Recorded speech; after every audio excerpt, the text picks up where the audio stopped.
Cut two 3/4 inch plywood plates 12 by 20 inches.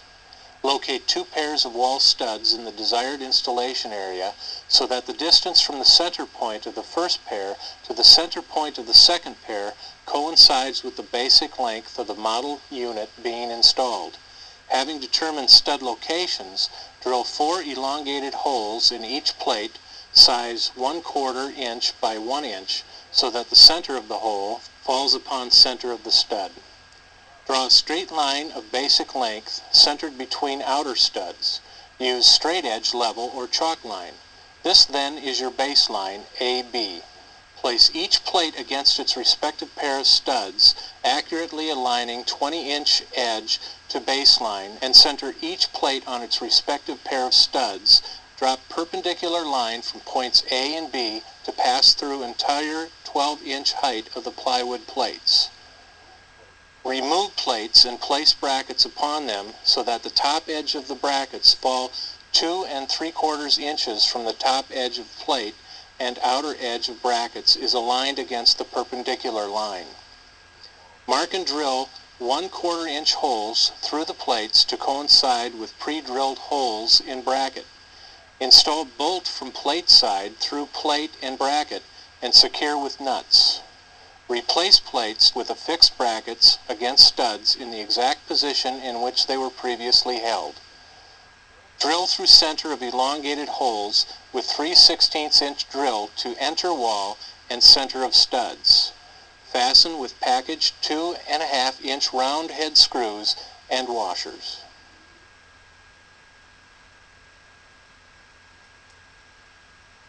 The wall brackets are designed to hold up to 3 full-size backgrounds.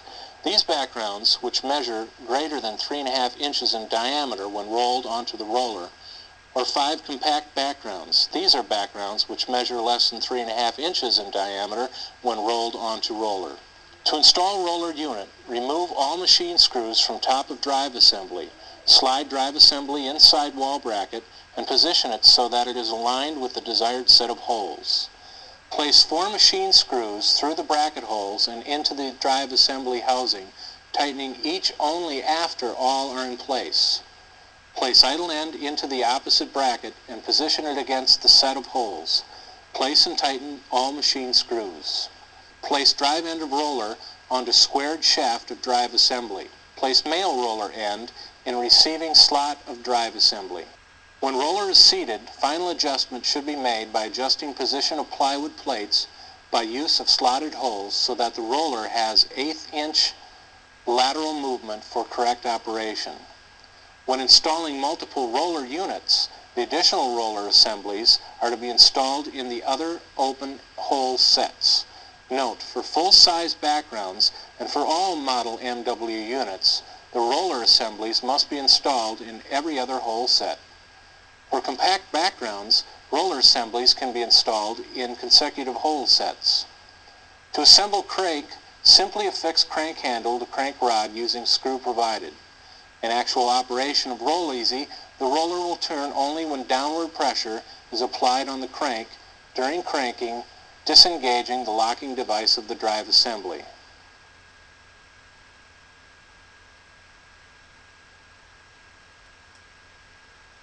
Use of cutting edge. When paper becomes soiled, remove internal wing nuts and machine screws. Loosen end nuts. Do not remove end nuts. Advance cutting edge beyond soiled area, tighten end nuts, and replace machine screws with wing nuts. Cut with single edge razor blade along lower recessed edge of cutting edge and remove soiled portion. Installing background paper to roller. Insert roller in fiber core. Place clamp on exposed core end, fasten firmly in place. Install cutting edge. Applying background to roller. Unwind background approximately 3 inches. Place aluminum roller firmly alongside of remainder of roll.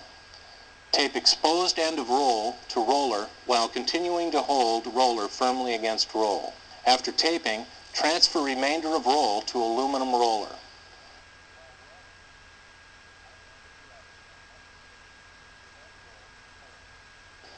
Install cutting edge.